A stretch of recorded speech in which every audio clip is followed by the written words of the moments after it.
Welcome back, everybody, to another TMI Tremetta Inc. Fireside Chat year in review. Here, this time in front of the crackling fireplace at our Vine Street location in our very own Cincinnati, Ohio.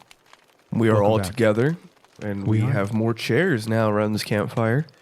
Indeed, we do. I think Matt's here. it's the first time with our own Matt. Guys, I don't know about you all, but this beanie bag is uncomfortable. Yeah, well, next year you'll get a chair. Okay. Got to build up to it. We all had to start Understood. Right. somewhere. Yes, indeed. And then, The newest member always got the beanie bag chair for the first year. Okay. It's impressive how still you're sitting because I can't hear it at all. Great mic etiquette. Mm-hmm. Oh, careful, Matt. Careful. Hey, this is a Fireside episode. It's supposed to be quiet. Please don't move. Thank you. And let's bring the volume back down, everybody, because we are relaxing, we are chill, we're comfortable. Keep it chill. This is our chance to talk about the podcast, what we've been through this past year. It's been a big one. 2025. A lot has happened, both for ourselves and in this country. but we'll get to that later.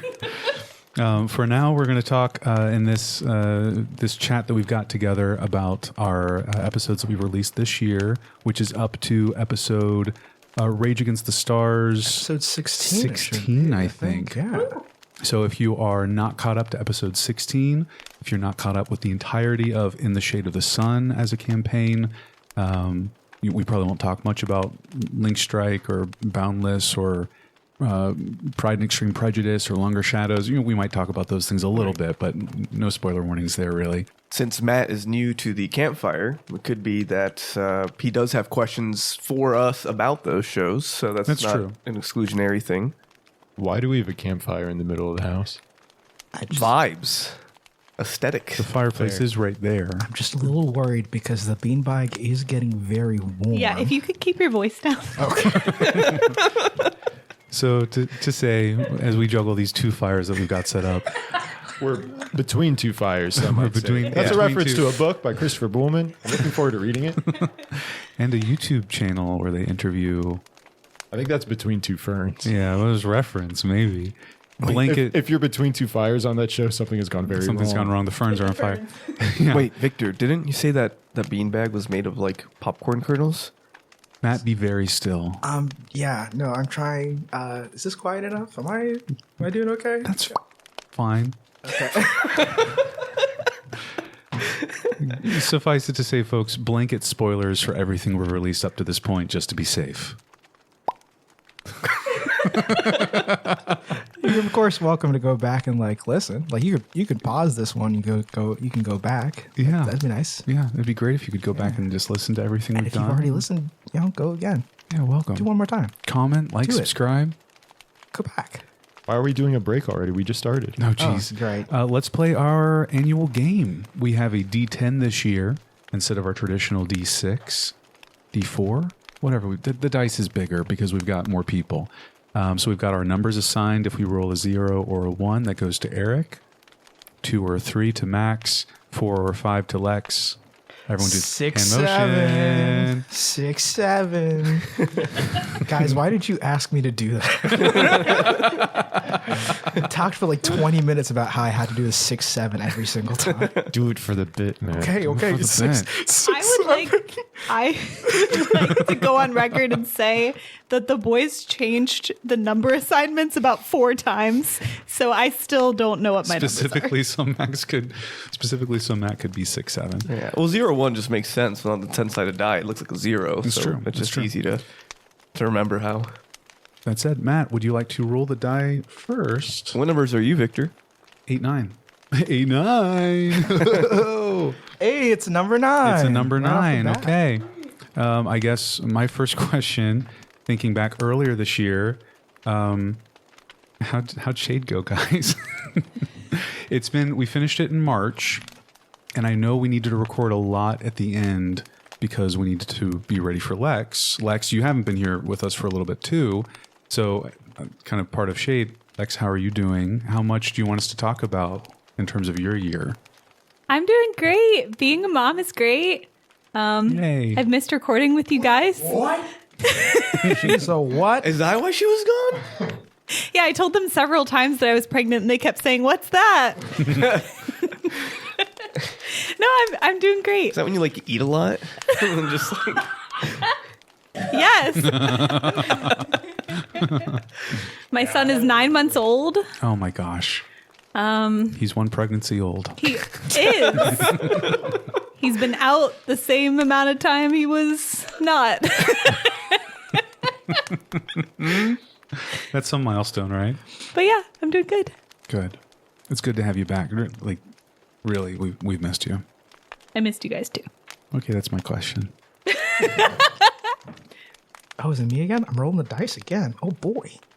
Oh boy, howdy. It's a 4. Okay. Oh, I think that was me, right? Okay, so I get to ask a question. I'm going to move the microphone that Max and I are sharing. My question is for Victor. I think we talked about this shortly after we wrapped on Shade, Okay. but how long did you have the ending planned? Okay. So Like at what point did it coalesce? Yeah. So the ideas of the ending, a lot of them had been there from the beginning. Most of Shade came together after Hunt 1 based off of Kane and Winslow existing as characters. I knew that the ending needed to do with different worlds to give Winslow as a Horizon Walker a reason to be a Horizon Walker. So him accessing the static and what that meant was something to explore. And then Kane as a paladin of this techno god. So I wanted a techno god ruling over multiple realities. And a lot of that was kind of forming in place after Hunt 1. So adding, like even the Warforged came from you guys, because I was legit planning for that shadowy figure with wings to be an Aarakocra. And then I think Max offhand said, there aren't many Aarakocra in the city. And suddenly that was canon, and it was something more special. So that is what wrote it into being this Warforged and kind of spun it into the direction of these techno deities controlling humanoid figures. When Lex, you joined with Faye, a lot more of like the druidity and the nature of like science and reality as a balance kind of thing came into place. The actual ending of like, well, okay, so then the other piece was me as the DM being the observer for this stuff. That came around that time too. And then how that happened, there being a tower in this other world and the influence seeping through, and a lot of that took place as time went on. So with Faye joining, a lot of that kind of added in as I was trying to explore where the Glade came from and what's the true dynamic and what would be a satisfying culmination for the three of you in your arcs. And then you guys kept adding, there were more reasons to have more multiple versions of yourselves, and that just kind of added to the complexity over time. So some of the ideas that were big kind of came early on, and then a lot of the details were in part kind of settled over time, but a lot of them, like in the last few weeks, those details of you getting to the world and it being an airport was like payoff for the idea of you guys having weird connections to planes. And you'd mentioned, Eric and Max, you'd mentioned like jets in the city being something, but we'd never established it. So that had to be justified as like you getting this interference from this other world. So bits and pieces over time. Thank you. Yeah, thank you for asking. Should I roll the dice now? Is that how it works? Yeah, Okay. go for it. 6. Oh boy, it's me. Say the line. Say it. 6, 7. Are enough of those popped? Can I? Please don't pop any Thank of these. you. All right, okay. This is very uncomfortable. Let's see. A question. Well, I mean, we got to keep launching some at Victor. Victor, how many birdies are still around? How many birdies? Well, there are lots of different birdies in lots of different realities. Sure. So we've seen the birdie that's a beholder, who I adore, and I'm really glad that we got to see a birdie that's a dwarf, Thank you. and that was very cool. That came from, I think, literally session 0, where the two of you were talking about in the city there'd be like a side mart, like a convenience store, and the neon lights and the rain, and Birdie and his boys running the store that you can come by. And we just hadn't had a chance to explore that until I was thinking, what's a good respite for you all to have a chance to find amidst the many worlds? How do we get Matt involved? And I talked with Matt. I was like, hey, so if there's, I think the idea of Birdie as a beholder was something I came to you, like a beholder named Birdie. Yeah. What are his boys? And you're like, oh, his boys are his many eyes. Yeah, it made Like that's the sense. eyes. I'm like, oh, okay, cool. Yeah. And then you gave the characterization for all the different boys and the eyes and stuff, which carried on to like the stock keepers in the store when he was a dwarf in this other world. Yeah, absolutely. So you really brought Birdie to life, but there are as many birdies as there are grains of sand. It did not click for me that was the same Birdie. Wow. Mm-hmm. Okay. That's just more incentive to go back and listen to the rest of the podcast. Mm-hmm. Plug. Plug. Yeah. I do like to think, of course, at the end, you all took destiny into your own hands. So I don't know at this point what the story is. You sent Cubby off with Winslow and Kane into whatever comes next. But the idea that you do eventually go back and find Birdie and I don't know, help him find peace in his own world or whatever. I could see that as another adventure that would be fun to explore. Yeah, great question. Thank you. I think it's your turn, Vic. Oh, thank you. 1. Eric. And that's me. All right, so that's a perfect segue to a question that popped up. So Matt's on a beanbag. You're on a Segway. Yes, You're keeping good balance. it's all core. It's all core. What would you like to believe was the ending that happened? Like in your mind, when you think about it, I know it's up to us and Yeah. open-ended, but how do you foresee the rest of the development of the ending? That was actually one of the questions I had to talk about with you all, which is I very much wanted, because Shade was so much me as the DM and as a character observing, but also influencing. Like a lot of the time loop stuff was I recognizing me as a DM making those happen to explain all the oddities that had happened earlier in the adventure, specifically talking about like Morris seeing Rue randomly on a street corner. Like I knew that was because someone had gone back in time and got her to that street corner, like as we were recording it. But I didn't know who and how. So a lot of myself as the DM and as the Shade and as Cubby or however you want to describe it was trying to make those things happen to close the loop in that way. I knew as part of that, the end would then need to be letting go of the characters, letting go of the story in the world, and letting you all kind of choose. And so in that, the end, once you essentially convinced me you were ready to end the campaign by beating me down enough, you exhibited enough strength of will, and you were all clever enough in your solutions that literally Cubby was like, I guess you're done. Cool. Go for it. You guys decide what's next. Was seeing what you decided, which was Faye landing the falling satellite on the top of the trust, which was so cool. And then deciding to like fly it off to a field somewhere. And Winslow and Kane taking Cubby to like whatever's next, like dissolving into the ether or whatever the static became at the end. And then all the other characters kind of deciding what becomes of the city and what becomes of these multiple worlds.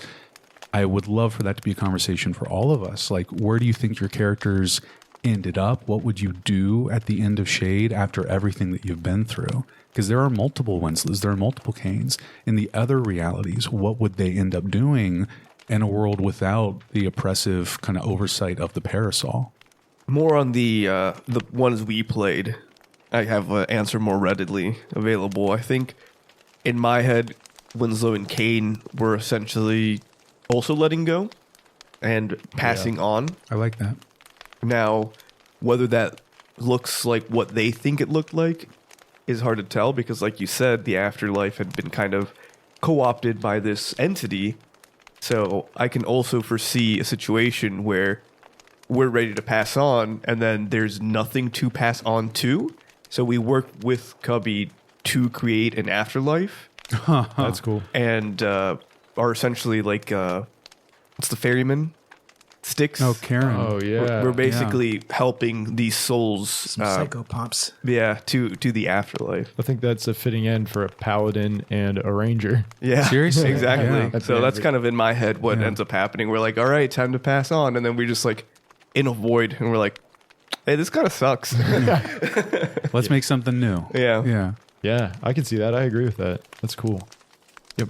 Morris, gosh, I think he just... Oh, man, I actually don't have a good answer for Morris. I think every Morris responds very differently.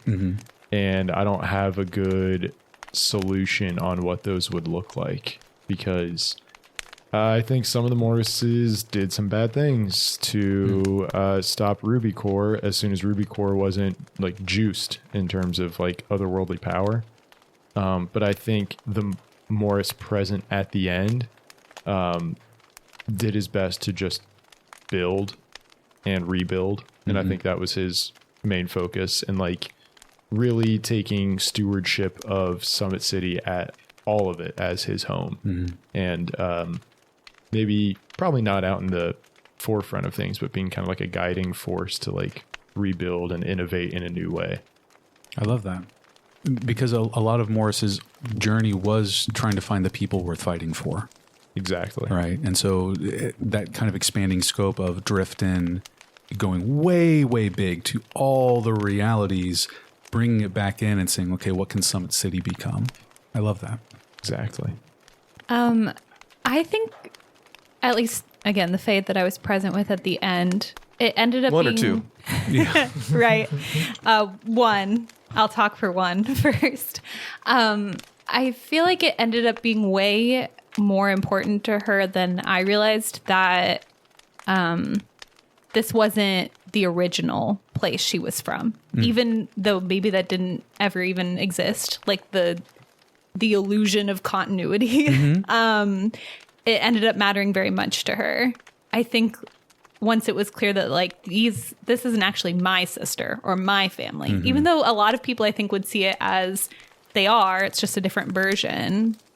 I think to her, the continuity was really, really important. And I think she would have struggled a lot to continue in a place where she knows she's not from, because she doesn't actually feel any connection to those people. Yeah. I think the only person that she still feels a connection to is Morris, even though perhaps it is also not the same Morris that she started with, but it's the only person that she has at least the illusion that they were together through all of the events that happened. And I think she will be very focused on that and have a really hard time accepting that she can't return to the original timeline that she was from. And I think perhaps she will continue to try to get back to that. Do you think she would eventually? I don't know, because I'm not convinced it exists. Okay. I'm not convinced it exists. I think for me, I like better that she's able to make peace with the fact that it's not the exact same people, Sure. but they're still my people in some fashion. I think I like that better, because Yeah. I don't actually know that from what we know about the world that it exists for sure. Yeah. I think a good kind of parallel to that is the time that you all were in the castle city, with the time skip that happened where you were relentlessly looking for a way to get back, and then you're kind of slipping back into that pattern with Morris still at your side. So maybe there is a confrontation or a fight or a realization that like we're stuck in this pattern again, like, and this time you break through, and I think that's how you kind of start making that peace. And I think we saw her kind of starting to do that, but it was more of a I give up than like I have actually come to peace with this. I think she was like throwing her hands up and saying, I give up, and I'll just focus on the one person I still have from my life that was destroyed and ruined. Right. Rather than, hey, like I can make a new thing and, you know, have to. But I think she has to grieve the loss of the original Sure. circumstance. Yeah, and that makes sense, and that leads into like the tragedy of the adventure, right? When you deal with these forces that are so vast and esoteric, it's easy to get swept away.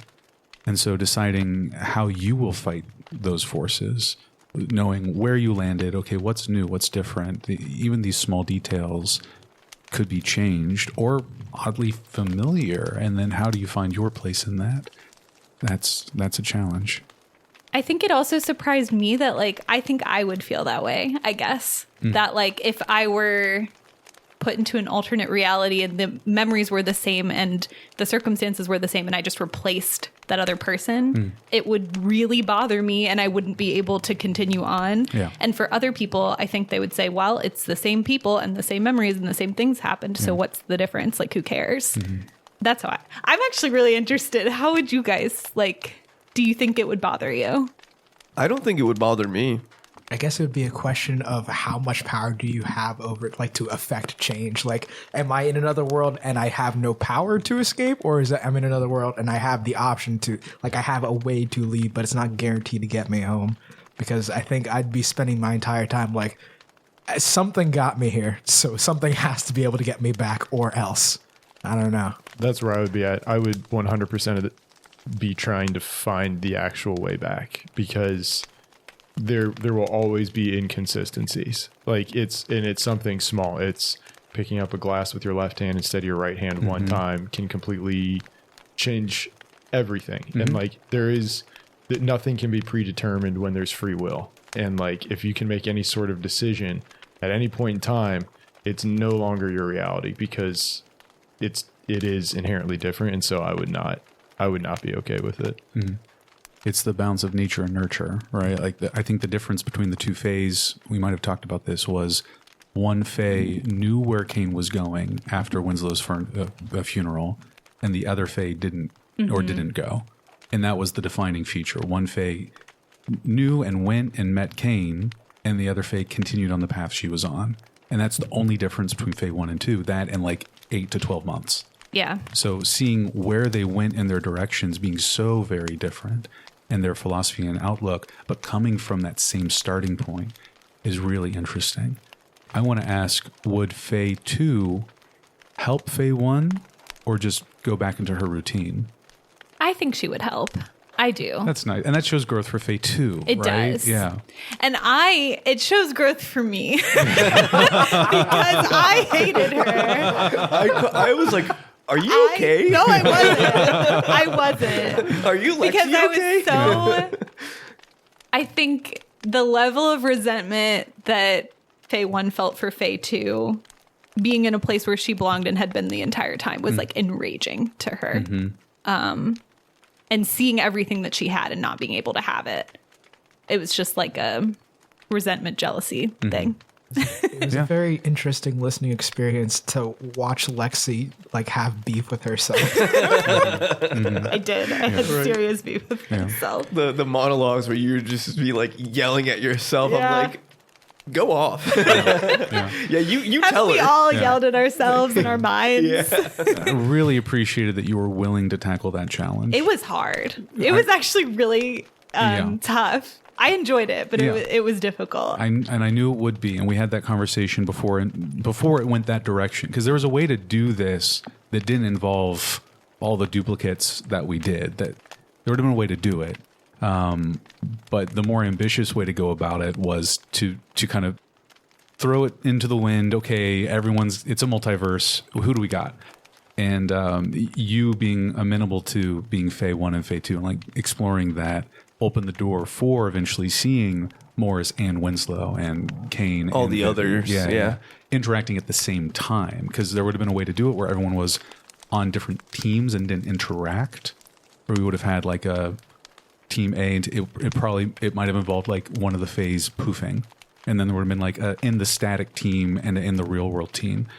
You being up for it meant, okay, so it's possible we can explore it. We're ready for that challenge.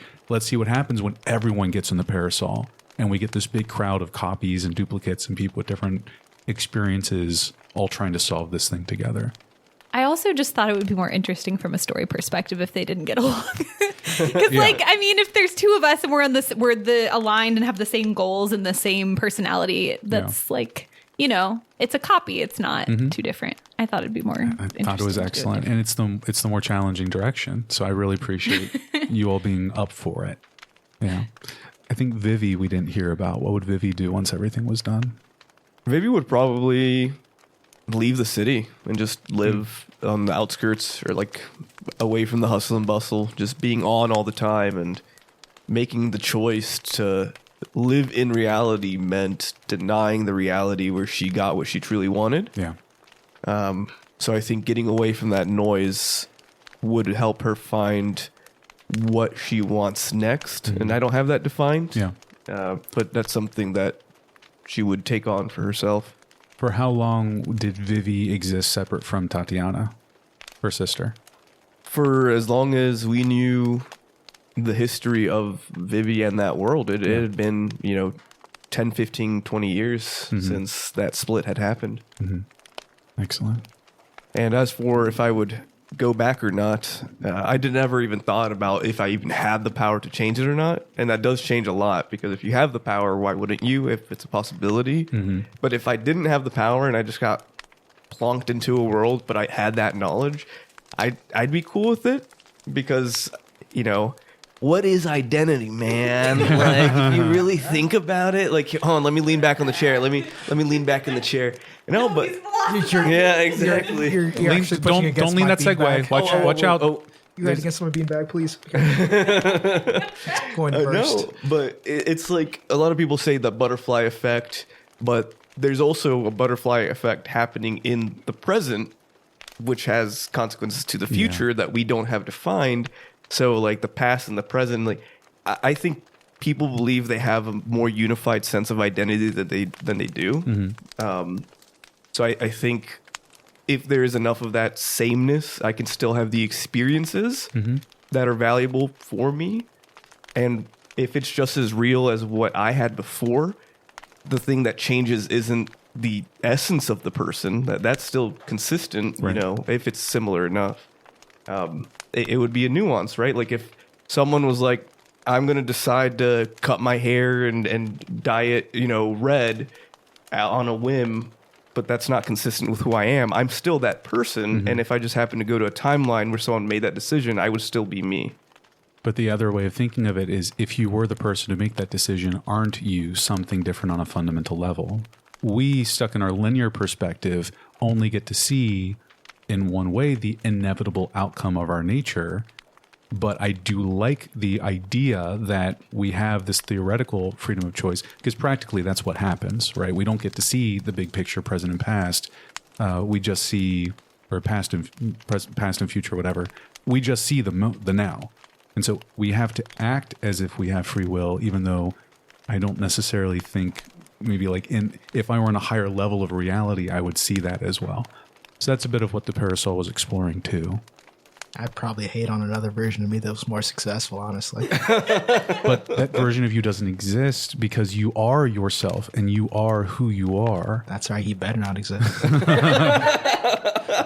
not catch him existed. Not catch a better version of me existed. If you were to exist in a different way, you would already be existing in that way. Exactly. So you're telling me the secret is real? I think one Winslow out of all of the realities, every different version, I think one Winslow got to be happy. One. That's a bummer. I think one. Sucks to hear. I think one. Tell- I love Winslow. Tell us about that one. What was different? Less trauma. No. No? His timeline was a little further behind than the others.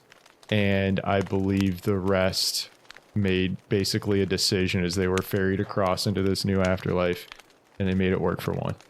Just one. Can you tell us how they made it work? What if they could change one thing to set Winslow on a path toward happiness? Winslow, in one turn, gambled and didn't take the shot on Prometheus and instead pulled Cain up. Oh, whoa. That's all it took. Oh, whoa. And the others nudged one of Prometheus' attacks to miss. So that turn loss of damage wouldn't have taken Winslow down. And that was it. That's all it took. Into Hunt 3. Yep. And Hunt 3. Jeez. So he did just want to be by Kane's side. Yeah. Yeah. Absolutely. Oh, yeah. That was clear. I knew, however, it was going to end, the two of you were going to end together. The two of you giving me like, so what's up, Winslow Kane? What are we going to see? I was like, Guys. they were always, Winslow was always going to be back for the end. And then when Kane died, I didn't plan for either of you to die. It just, we talked at the beginning and it just felt right. Oh, yeah. When the biggest risk in the campaign was, if it felt right for you to die, watch out. If it's going to be the culmination of a great arc, oh boy. But always it was going to be everybody at the end, because it had to end as it started. I mean, especially as we learned more about the world, it made perfect sense that Winslow was alive. Like, Yeah. with the static, and as we learned more, and Yeah. Kane was kind of like he out there. But anyways, let's move on. Like, Yeah. it's like they're there, they're coming back. Yeah. Sammy. So yeah. All right, who's gonna roll in the dice next? You. Me? Oh my god, it's so loud. Why would you roll it like that? Max, you're up. 3. That is me. So my question is, while we're still on the topic of shade, since we need to make sure that we attack all of those, and so each of us will have basically asked a question about shade as well. So Victor, I know a big thing for you in the campaign, this was partially for yourself and for other people too, you put like a lot of references and Easter eggs and things, and like a lot of them. And I know we've like loosely talked about some of them, but have kind of decided to save some of the conversation for like the shade wrap up, etc. Yeah. So I wanted to bring up a couple of those that I've like gone back and looked through a Love little it. bit. Yes, please. So one of them was the hex code puzzle, which had to do with the colors, et cetera, et cetera. And then the last set of digits of each of those had to do with a date. yes. And I looked through those, and a couple of them seemed familiar. Like I can see your birthday, I can see Eric's birthday, Yeah. and then I was wondering what the inspiration for the other, was it 4 dates were? Yeah, I really tried to make them special. Those were the canonical in my head dates of the hunts, Right. when they were Yeah. happening. But it also had to fit what you all were trying to do and how much time you needed between hunts to kind of recover and prepare. So I was able to get a hunt in like late summer. That was my birthday. I got one around Eric's. I tried to get one for you, Max, and Lex, but I think I think offhand I'd said like, it's been 4 months. I'm like, wait, fuck, 4 months after Eric's birthday is June. So we've missed Max's, damn it. So I was trying to get those to line up with special dates. Mostly it was just, those are the canonical dates for when those hunts happen, to give you a hint for those colors referencing those hunts. And those colors were, the first words in every hunt were, there's a satellite hovering over Summit City, blinking lights, blah, blah, blah, blah.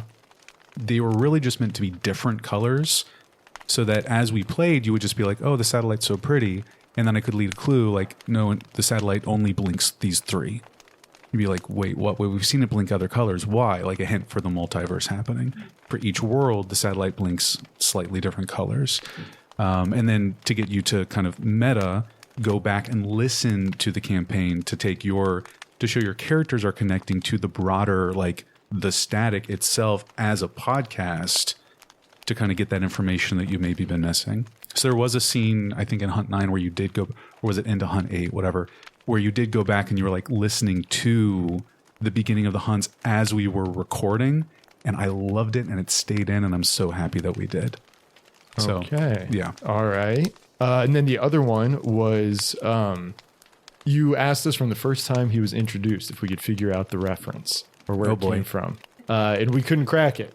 So where does Ape Sinister and his various Oh my God. aliases come from? Yeah, you guys heard of Childish Gambino? Yeah. He got his name through a Wu-Tang Clan name generator. I put our names into the name generator, and that's what got us Ape Sinister's different names across the who's who? multiverse.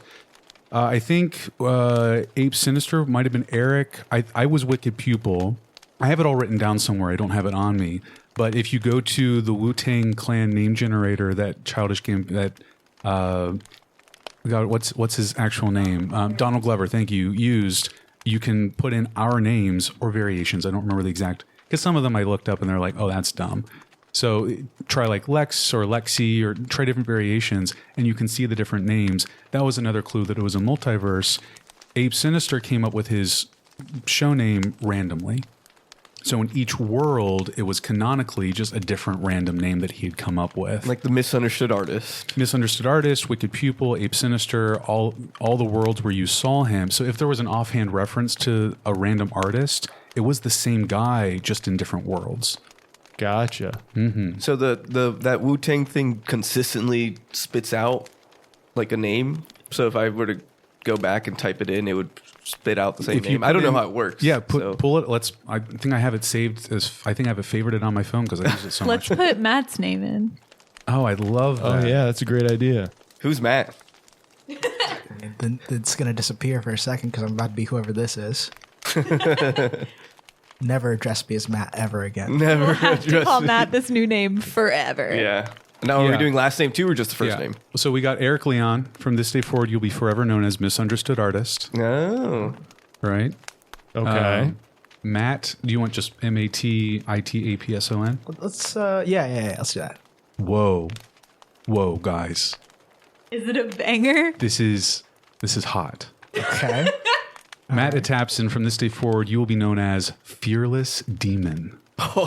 Holy shit. You're first, folks. That's good. All right, Fearless That's Demon. tough. Yeah. I'm I taking a mean, screenshot of this one. That's going to go to I'm you. sorry to my mom and dad. I know they really liked the name Matt. I know, but Fearless Demon now. exactly. Yeah. What Matt- can you do? Yeah.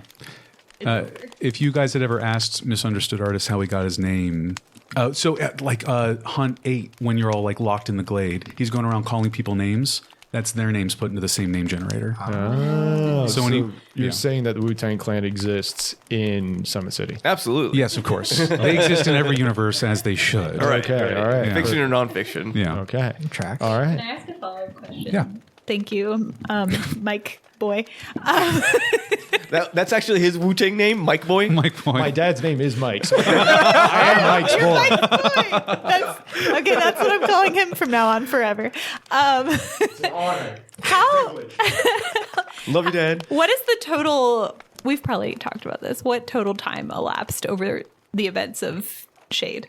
Like how much time? Oh. Do we know? The number coming up, I have it written down somewhere, I'm sure. The number in my head is like 3 years. Okay. Because there were gaps between the hunts. Each hunt was a really kind of, generally they were concentrated, and we played with the gimmick of it being like 6 days, 6 hours, six, what was 6, it? 7. 6, yeah, 6, 7. It was like 7. It was 6 months between campaigns, and then 6 days, and then 6 hours between like 7, 8, and 9. It got shorter and shorter. Across each hunt was generally a couple of hours, right? That's pretty established in the canon. So looking at the gaps between, I think between hunts 3 and 4 were a little fuzzy as how much time, but I think canonically when we started, it was like the year 97, and you had Parasolstice of 97 or something, 97 or 98. Anyways, the last Parasolstice, when you had everything going to the Parasol, that was year 100. So in the back of my mind was this big ticking clock of after 100 years in each world, the Parasol would activate and suck up the souls, and it would be doom time. But we didn't really explore that because we didn't need to. You had plenty of clocks encounters already. So about 3 years, it sounds like, about 2.5. Something like that. That's what feels right to me, but canonically it stands as it is. Yeah. Cool. All right. Whose turn is it to roll? Is it yours? Mike Boy. I think it is Mike's boy time. Mike's boys, time to roll. Yeah. They do a great car wash too. Look, he's got a lot of business opportunities out there. It's me. It's me. Do you have another shade question? Because we can. I was to say we've gone around the circle. Should we now go basically around another cycle, but for moving on to other things? I think wanted so, To yeah. quickly ask one more shade question. Yeah, Absolutely. Anything else for shade? Yeah. Just DM. How do you feel? That's a good question. Oh, thank you. Yeah, how do you feel? You wrapped it up. You had this in mind. What went? How you expected? What didn't? I know you've kind of talked about it throughout, but with like the ending and everything more specifically. Yeah. Like, now that you are sitting back from it. I feel immensely satisfied with this experience and this journey. It was. I've campaigned several. I've DM'd several campaigns over the years with all of you. It's been. It's an incredible experience to wrap up a campaign. I think this campaign being something that was recorded, being something that spanned so long. Like when we started Shade, I think I had maybe applied to grad school, and literally we got through my entire PhD and dissertation and internship and fellowship, and I was back in Cincinnati. Like it was such a iconic time in my life. And now being back in Cincinnati, living with my fiance Christian, being very happy with how that journey has gone, and looking back on this creative project with people I feel closest to in the world, and having the chance to have done that was wonderful. So I feel really good. Yeah. And it feels really good. So it kind of has a good capstone bookend feel to it, and the whole completing of everything. Yeah. Yeah. It's really nice. Will I do this kind of thing again? Not anytime soon. I know I want to experience being a player on some fun campaigns first. You don't want to start another PhD? That takes, no, never again. And that actually serves as a pretty good segue to what Matt is doing now. Starting your PhD? Yes, so. Was there go, anything Matt. else we wanted to I talk didn't about our know. process with Shade? I think the last thing I'll say, the last influence that I had that I didn't talk with you guys was SCP. I don't know if you've heard of that. Yeah. September? Yeah. So I'm SCP, familiar. like the SCP files, secure, contain, protect. Yeah. It's this online community that creates really creepy, like creepypasta, like creepy stories that are like itemized. So like SCP-475 or whatever. And it'll be the story about this creepy doll or whatever that if you stare into its eyes, you think you're a doll too. It's a lot of really cool creative stories that people come up with about really creepy things. Some of them are just kind of features of reality that you work around. Some you can contain. Some you're just trying to protect people from. Some are just guys, but if you talk to them too long, you blow up. Like, it's real chaotic and random. So from the beginning, SCP was an influence I wanted to nod to throughout. Combat lizard, your cake. There's a ton. Yeah. Okay. So little references like the Summit City Parasol, SCP, Summit City Park, Summit City Pier, Summit City Promenade, the Station for Converting Power. A lot of those moments where you're like, that's an awkward way to say that, was because I was trying to get SCP in there as a nod to it. Gotcha. Yeah. Okay. I also read American Gods partway through, and I went, now hold on. Yes. Also, a lot of American Gods because it's just a cool story. It's a cool concept. So that's one last piece I wanted to say just to make sure you all knew. Like walking through the glade, that whole like the glade is shut down and now you're just in there with everything they've been collecting. Have you played Control? I have started Control. Okay. Okay. This was after Shade was done because I knew how similar it would be and I wanted the chance to Control? Cool. Yeah. Control. It's the game based off SCP and all that lore. It's Alan it's really Wake good. Also is kind of tied to that universe. Is it the like the conveyor belt thing I see where they like grab a doll and they have to throw it away, or I don't I haven't No, Control. it's a woman in the bureau. Yes. It is a building where there's like nobody in it, but also there's people in it. Also, it's an office building. Also, it's a non-Euclidean space inside.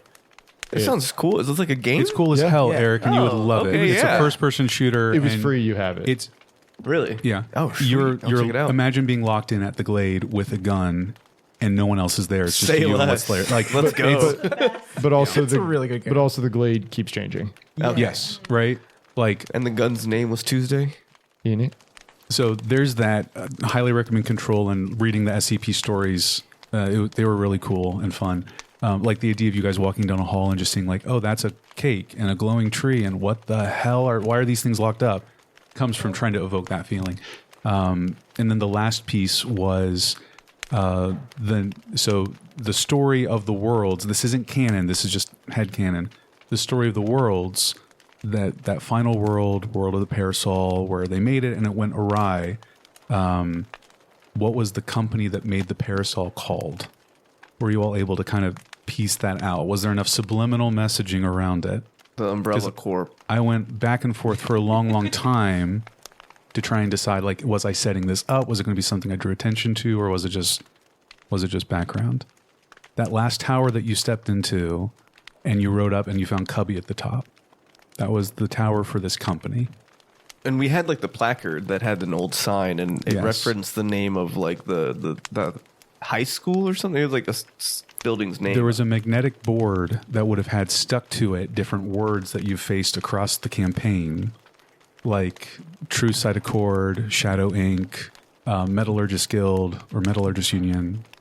And so there was an alternate direction, and I'm glad I didn't go that way because it would have been too much, where you had to rearrange the pieces on the like the magnetic board to spell out, True Side Accord, True. A Metallurgist Union, Meta. Shadow Inc. For the elevator to take you up. But the pacing of the moment was like, no, we got to press on. And that's also a little gluttonous. So we created the world-ending device, and the whole idea of the parasol is based off our logo. it's true. The dice floating over the tower, which is the eye. So all of it kind of came together to create the story that you all went on. Dang. Interesting. Yeah. But that's just a theory. Is All that right. copyrighted? Can we even say that? I think it's copyrighted. We're going to have to bleep that out. Yeah. It's fine. Matt, Yeah. Fabula Oh, me. Ultima, Rage Against the Stars. Boy, Boise. Yeah.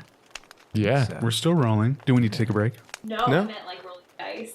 Are we still rolling? Yeah. I think I started I think recording like an Max hour ago. win. No. We're just having fun. we're just just having a hanging good out. time. Yeah. you have to tell me, otherwise it's entrapment. Max, I think you rolled the next question. I did roll the next question.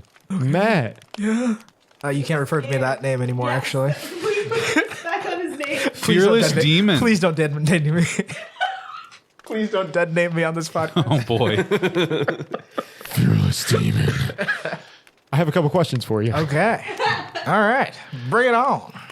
So, we came to you and said, Matt, this was before times. Of course. Yeah, right. yeah. Yes. We've loved having you on the show. We love playing games with you. Would you please do us the honor of joining? How have you felt as a person who is an accomplished DM, who has DM'd many things, who I have been fortunate enough to play alongside Eric and for a small period of time with Victor in a long Tomb of Annihilation campaign where we said, Matt, who I had met through work and Through job at company. through Yeah. a job at company when Not dramatic. when both of us were still there. And I was like, I want to hang out with this dude some more. Would you maybe be willing to DM a book campaign? Because I don't want to ask you to write something bespoke for us. Little did I know at the time that book campaigns are their own monster. And we had the pleasure of playing with you for a long time in that. And it was an awesome experience. And then you played with us for a bit while Eric was DMing a Just for Fun campaign. And so we're like, hey, how do you feel about being recorded while doing that? And I would like to ask you, what is it like as somebody who has DM'd quite a bit to now be recorded while doing it and doing it in this different mindset, more episodic, more, because it's a different frame than just like, we're going to stop when it's 10 o'clock. Yeah. And if it's mid-swing, it's mid-swing. It is, first of all, not, scary isn't quite right. I think, generally speaking, and I appreciate all the praise. Thank you very much. I when I am DMing, my goal is to make sure that everybody has fun. And so the difference between everybody having fun that like is here and I know them and everyone having fun and also it's being recorded. So you kind of have to hope that people who are listening are going to have fun too. It's a different kind of experience, which I'm sure you guys are somewhat used to at this point, you guys get kind of used to, but it is kind of a scary, scary. It's a scary transition. I don't you know talked yourself into it. I don't know how I'm trying to softball But no, you're it. the fearless demon. Yes. Completely fearless. I'm not scared of anything ever. No, it is very exciting and very scary to be like, I'm going to try to have fun in a way that other people listening who have no direct contact with this are going to have fun too. And I hope that people have been having fun. I hope you've been enjoying it. But it has been exciting. It has been very exciting every single time we sit down and trying to find ways to make a story that feels good and feels like it has good timing, good end points, good start points, good motion to it has been a very fun challenge and a very fun project to do. I've been having a good time. Hell yeah. Oh, popcorn. Yeah. Oh gosh. Oh gosh. Thank you. Yeah. Properly cooked. Excellent question. Thank you, Matt. Oh, am I rolling? Oh boy. Oh shit boy. It's 3. Let's have Lexi roll. Okay. Whoa. Am I rolling or asking a question? Are you two as well? You're asking a question. Lexi. I actually do have a question. Oh boy. Hello. Hello. I've had to move my own microphone like a pleb. Mike. Anyway. I'm going to call your dad.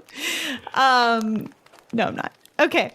My question is, how has the transition been from D&D to Fabula Ultima?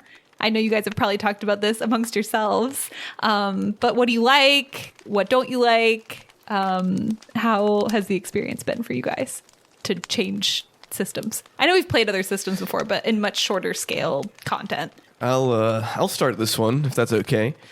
Hey, Max? Okay. Good start. No, I would like to say, with any system, I feel I was starting to understand D&D too much, which kind of led to me getting lazy at some points because I knew I could rely on, the things I knew about the world, the things I knew how they generally work and like have that understanding.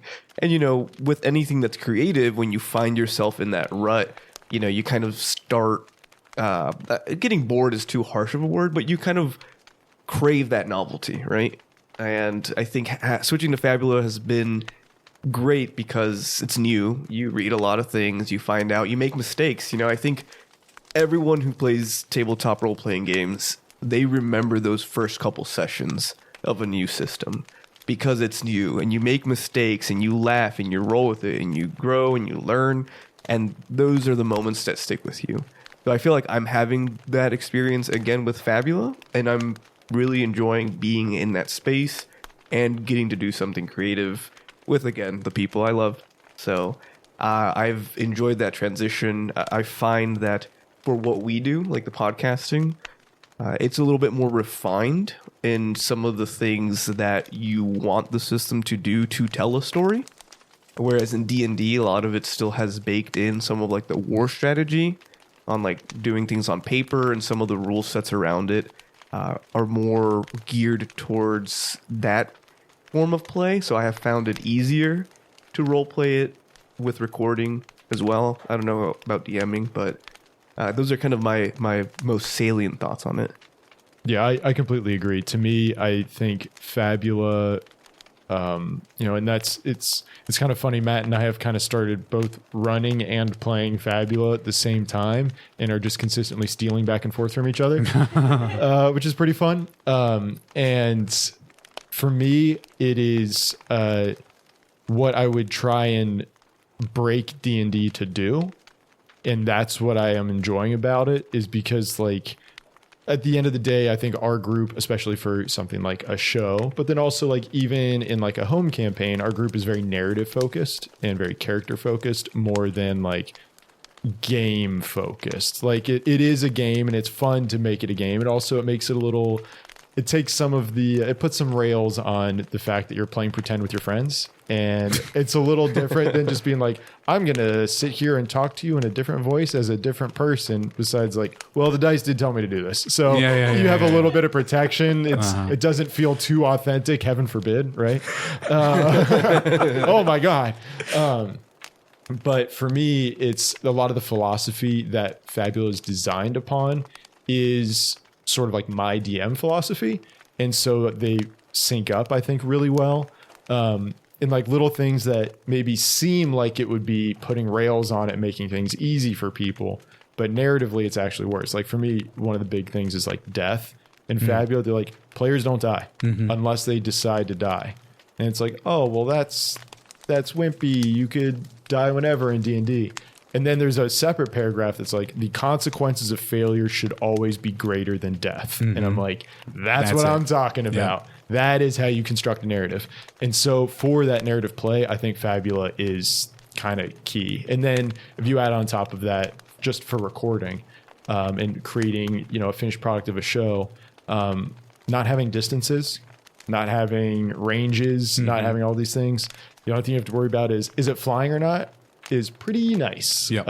Instead of, because let's be honest, we don't necessarily love dealing with the nitty gritty. And I don't think people necessarily love hearing, what was it, 25 feet away or 27.5? Like it kind of gets into that nitty gritty sometimes. And I think that's nice for a show. And I agree. I mean, a lot of it is stuff that we would hand wave for the podcast anyways. We don't use miniatures. We don't use a map. It's all theater of the mind. So for D&D, those rules of distance, like Max is saying, we kind of look past already. So Fabula Ultima gives us a bit more permission to do that. Same for character deaths. Winslow and Kane and Lex, you gave me permission for Faye as well. I did. We're at a point where if there was a good way for them to resolve, we were all at peace with that. So Fabula Ultima saying, making it explicit, essentially, check in, make sure they're okay with it before you kill them off. Cool. The stakes of the storytelling then follow in Fabula Ultima as much more defined, which is a different kind of challenge, which I have been enjoying. I've not played Fabula outside of what we've recorded. This is all new to me, and I'm still finding my footing. I think part of that is why I have like 10 Fabula points right now. I don't know when to use them. Always. And I fumble a lot. So, you just kind of roll with it, and maybe we'll find a way to spend them in the future. I am enjoying the game. I'm having a blast doing it with you guys. Matt, you've been an awesome GM, and I'm really excited to see where this story goes. I think there are two kinds of like board games. There's war game, and then there's writer's room.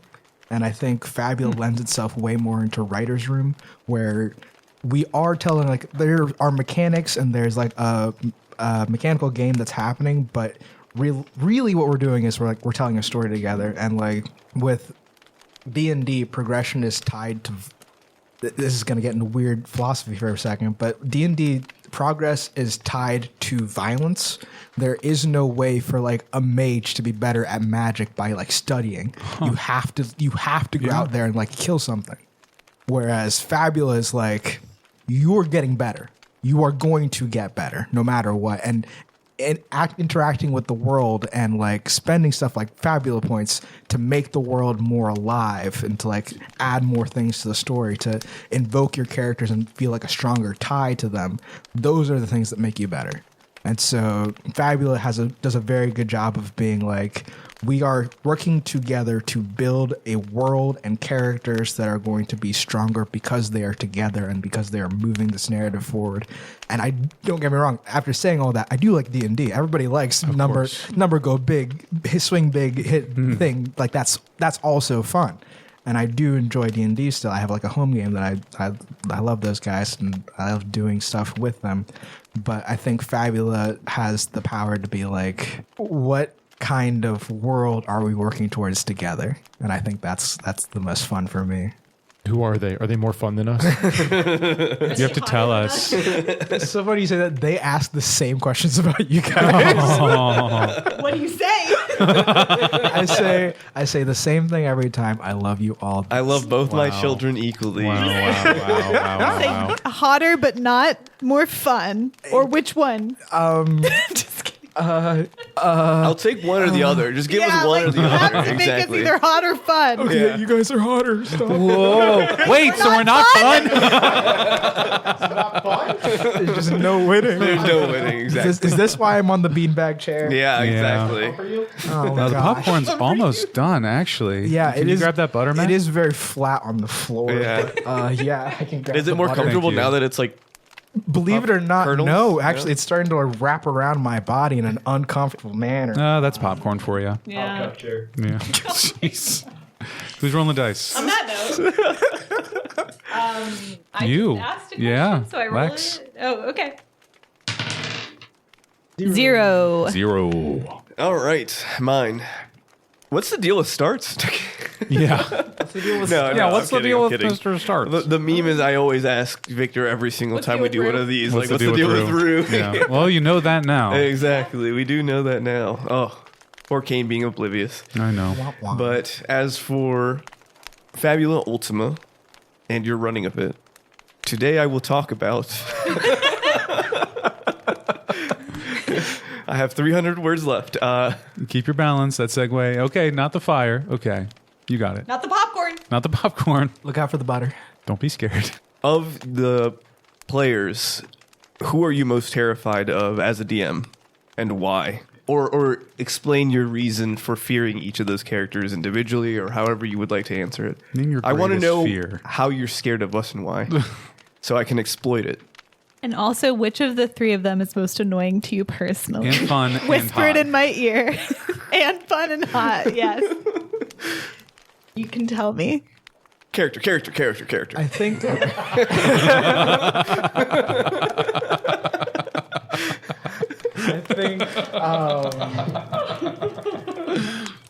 I think Reginald is kind of the scariest in a way, because without Reginald, I don't think your team really works. Like, if you take Reginald out of the equation, then I think I whomp you guys pretty fast. And his ability, like his psychic abilities, I think ability-wise, Reginald is the most dangerous person in your party. And like, if I was to design an encounter to like really test you guys, it would be move Reginald out of the situation and see how you guys handle that. I think it would if I had to tier, it'd be Reginald, Radar, and then weirdly enough Vale. Not that I don't think Max as a player can't do very scary things. He knows the system and he can do some spooky combos, but I'm saying like as a player, as like characters, as you guys are in the world and as you can act in it, I think that's how I layer how scary you guys are in combat. No, in combat. He added the combat. caveat. Oh, He in added the in combat. combat caveat. Okay, okay. Yeah. I would say because politically, I'm terrified of you. Yeah. Yeah. This current arc has been very heavy on like intrigue and like looking things up. So Vale has been very effective at being like, I'm catching you, I'm catching you, I'm catching you. Nothing's Mind Palace. Yep, Mind yep. Absolutely. But like when it comes to who has done things that have made it difficult for me, for specific encounters, I think it's Reginald. Reginald has been very, very much a pillar in preventing me from doing evil stuff. And I am not going to ramp up in any way, shape, or form. I am static in my threat level. So There's static. nothing terrifying coming down. Yep. Great. Yeah. Yeah, I think Vale's going to stay in pretty much the same spot. Okay, also, sure. Yeah, awesome. I wouldn't Yeah. worry about it. I'm not, and believe it or not, I'm not worried at all. That was a joke. Please. Bone Crusher, you said? Oh, jeez. For Radar, it depends on whether he's had spicy foods. Yeah. They've had spicy foods. Yeah. Yeah. Well, now you got ways to circumnavigate some of that. Maybe we'll see. We'll see. The Yes, mage. indeed. It's true. Yeah. We'll see. Finding balance in all things, becoming a little neurotic about it. Hopefully, moving on from that, we'll see how the adventure goes. We'll see. Yeah, I think the talk that you had with Reginald was a good one. Yeah. To help you kind of reconceptualize a lot of the There was- Absolutely. There was a conversation I had in mind with you and Mullum, and then Yep. and then what happened? The episode the listeners are just now getting to happened. So I was like, okay, well, we'll deal with that in a little bit. Oh yeah. We'll do that later. So Radar will talk to Mollum at some point, and they'll have a Fantastic. conversation entirely in palindrome, and that'll be what it is. Yeah. Yeah. Yeah. Madam We'll get there. in Eden, I'm Adam. A man, a plan, a canal, Panama, Mom. NASCAR. Just kidding. It's race car.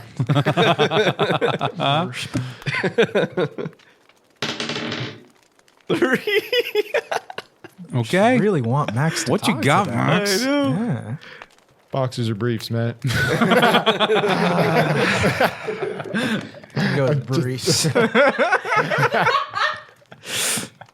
Okay, I'm going to roll. Next question.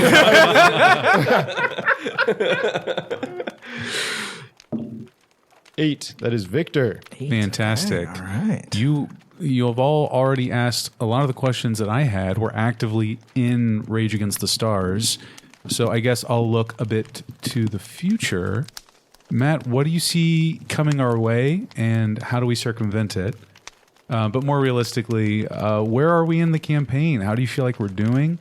We're just at level 20, and where we've reached in recording. Where do you see us getting with our levels? I'm not sure. I think Very specifically, hopefully. very specifically just kidding. the So we exact can number. plan the exact last Yeah, level yeah, that we yeah, get. yeah. I, as both a DM and like somebody who like listens to content, I like shorter stories. I like when it's like compact and like gets to the point. So I had thought 30 episodes, but I don't think that's the case any longer. Thinking 18, 20 most. Yeah. No. I mean, you guys could all die right now, and that would completely change my plans. But no. We can't die. Fabula told us so. That's true. That's true. Just something. It will Just something break your horrible. will to continue. I'd rather die. I really don't have like a good answer to give you. I think right now with the pace of the podcast, I think we're looking at you guys maybe hitting 40. I think you'll hit level 40. Ooh. I don't know for sure. I think we're coming close to ending this current arc, and I feel like the next one's probably going to be a bit shorter. So I don't know. I can't tell you. Partially because a lot of the pacing I kind of leave to you guys.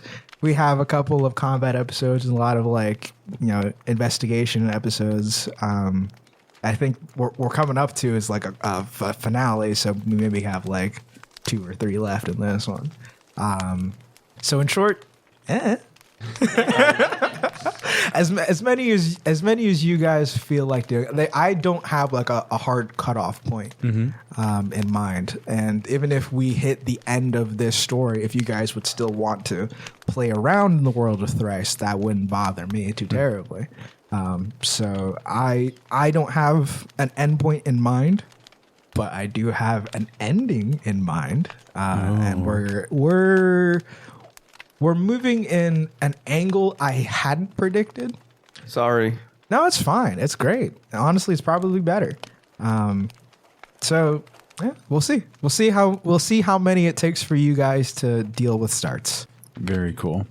Yeah, I have a few theories bubbling as well. I think this is like our initial mission that completing is like Act 1, right? I think you have a phase 2 in mind, which I think you've been setting it up well, which is why I can even have those thoughts. We're gonna get there, right, everyone? Yeah, we're gonna get there. Everyone's like, "Oh, this is gonna happen. That's so cool." Yeah. I'm just playing it out to get there because I'm curious to see how you're gonna take that. Assuming we're all thinking of it. Yeah, we're all thinking of it. I was feeling like the recent experience we had after the thing with the ship that happened recently.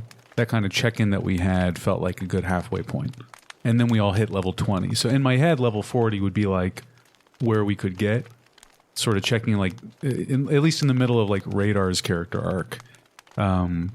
But I'm having a blast, and I'm ready to go as long as we want to explore these characters in this world. I didn't hear no bell. How high does the level system? 60. Oh, okay. Yeah. And you guys started at 15. No, Yes. you started at 10. We started at 10. Did you? You guys started at a number. You know how it is. The numbers. Yeah. Do you have a question for us? Yeah. Have you guys fearless demon. have you guys guessed the inspiration yet? Briefs. Wait, what? Boxers. I didn't hear no ring. I'm thinking Super Mario Galaxy. Incorrect. Maybe I've just seen the trailer. Guden Logan. Gurren Lagann. Is it really? The Gurren Lagann inspiration was not intentional. Oh, I that it love showed up. That it showed up at all. Amazing. Accidental. Okay. Really? Yes. Okay. Accidental? Accidental. Because I do another love piece that. of media does that vibe. I sat with it after you guys pointed it out to me, and I was like, "Oh yeah, Oh, it does kind of touch like, oh wow, huh. Oops." Is it media we've interacted with? You might have. Kill a Oh, kill. Stranger Things. No. Pokemon? Super Smash Brothers Brawl Subspace Emissary. This- It's actually not as far That's off not as really that far. Fourth wing. Ladies and gentlemen, we got it. now. Oh boy. I don't mind at this point because we've gotten to a lot of the the reveals that would have given it's Horizon, the Horizon Zero Dawn games. Oh, You know, I have not haven't played them, those. Yeah. but I can see like the technology, it's its own thing, but we've been pushed back to primitiveness. And, Interesting. yeah. I have not played that series. Yeah, I it could is. also see like the Cytonic series, the book series. Like humanity's caught on this planet when we're trying to escape. If you're speaking to Fearless Demon, I believe it's pronounced satanic. Sorry, sir. It's all right. It's okay. I'll forgive you this time. Everyone gets one. Oh God, I just watched his eyes roll back in his head. That was crazy. Yeah. He's gonna fall in the popcorn. No. Wait, I just realized he was too far from the campfire for the popcorn to be popping in the first place. Oh, Now we know why. it is a bit toasty. What have I been eating? I wouldn't worry about that. All right, he's back. Fine. I feel strangely put at ease now. Great campfire. The campaign, even before it like actually happened, already went through one change. So I'm very excited to see what you guys are going to do, what I had planned on, because we are moving in a direction I'm surprised about. Can you've said that twice now. Yes. Can you tell us if we passed it far enough, is there a direction you thought we would go that we didn't? Can I be honest? It's not something you guys directly did. It's something I had an NPC do, and then the way you guys interacted afterwards, I was like, okay, Is it I need to Kevin? make changes.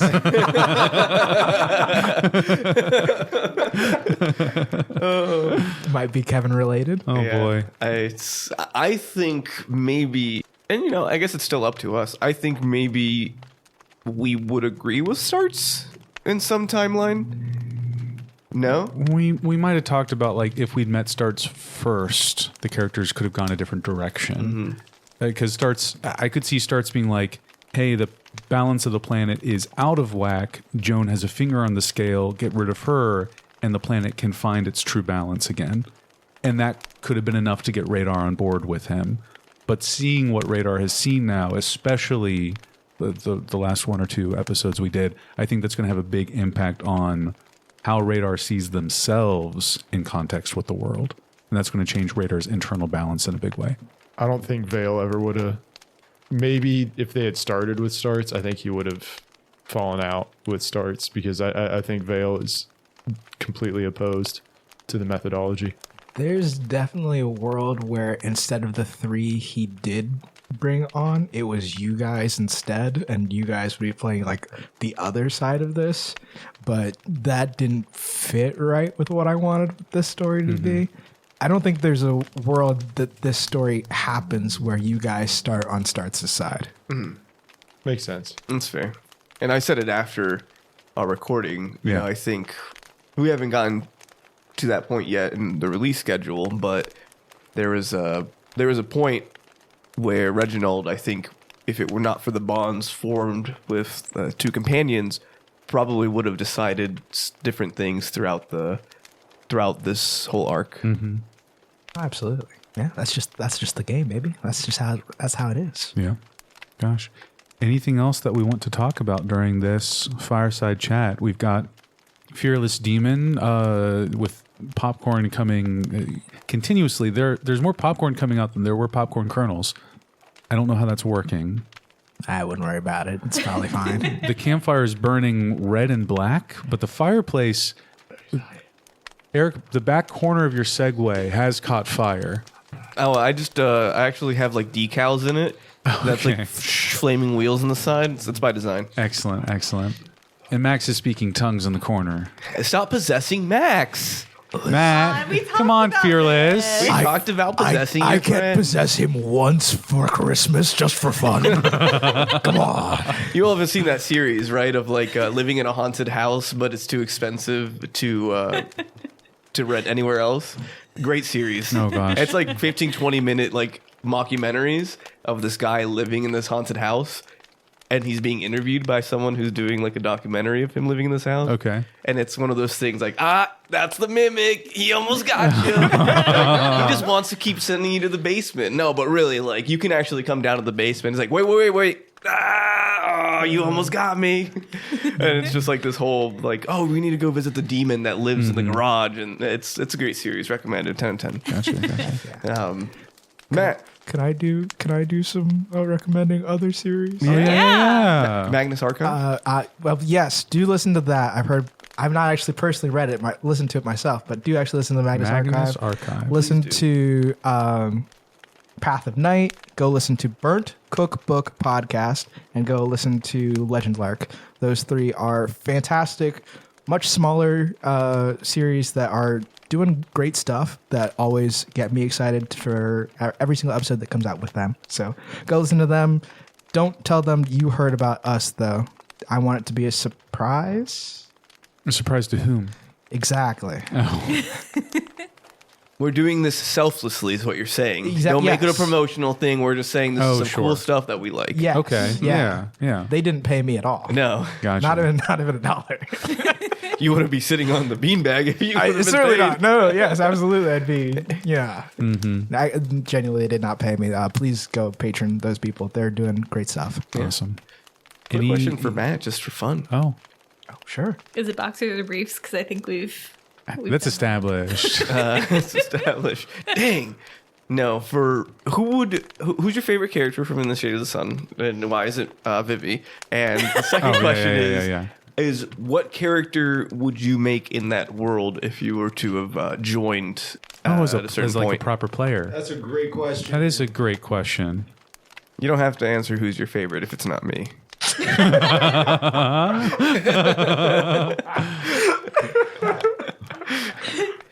So I would make the character up. she would be Faye 3. I think it answers both questions with that one. I mean, yeah, Faye Bennett was definitely my favorite from Shade of the Sun. If I was to play in that one, I probably would have played like a fighter. Like an Echo Knight situation. Hell yeah. Yes. Oh, that would have been Know exactly how we could have made that work too. Yeah. I think probably like an Echo Knight, like You already said that. How would you have wanted? probably like an Echo Knight. Yeah, How would you have wanted the echoes to work in the context of? holograms. Yeah. Of course. Oh, holograms. Yeah. Okay. Because I could see us getting to a point in game where the holograms take the position of you in other realities at that moment. Yeah. So And you'd so- be echoing through the multiverse. Exactly. Like the holograms become filled with the substance that is truly you as you are in touch with the echoes of yourself across reality. Just watching different versions of myself martyring themselves. Yeah. Yeah. Dang. Oh, that's cool. Matt, that warmed my heart. It's true though. I've asked him this one before off of recording. Yeah. Oh, okay. Any news or updates we want to share with the audience? We're going to keep going every other week. If you like stories and stuff that we've made and maybe ones I've touched a little bit, I've been posting my writing on a Substack lately. Wooden Swords. It's called Wooden Swords. If you look up maxfeldman.substack.com, you can find me. And hope you enjoy a nice little read of some short fiction here and there. If you go to woodenswords.subspaceemissary.com, you've gone too far. Yeah, it's way too far. That's way too far. Way too far. Yeah. That's awesome. I've been reading those stories, dude. They're really good. Appreciate it. Thank you. Absolutely. I don't have any announcements. No. Yes. It's Okay. just another 10 months or so before another Longer Shadows. Oh, yeah. That would be fun. I love longer That'd shadows. be very We'll fun. see. We'll see. I want to ask Lex, do we think we're going to get you back for recording? How are you doing with your kid? How are you feeling? I'm doing good. I would love to come back. My schedule is very difficult right now. Absolutely. But I would love to. We love having you anytime you're available. Thank you. Awesome. I think that brings us to the end of another TMI 2026 Fireside Chat. We usually do 2025 dash Yeah, 2026. yeah. so TMI, too much information. TMI 2025, 2025, 2025, 6. Okay, thank you all very much. Watch out for popcorn and It's not. Segues. I'm so Segues. sorry. It's not popcorn. Anyway. no, it's not. I knew it. No. Don't possess him again. Ah, come on. Happy New Year, everybody.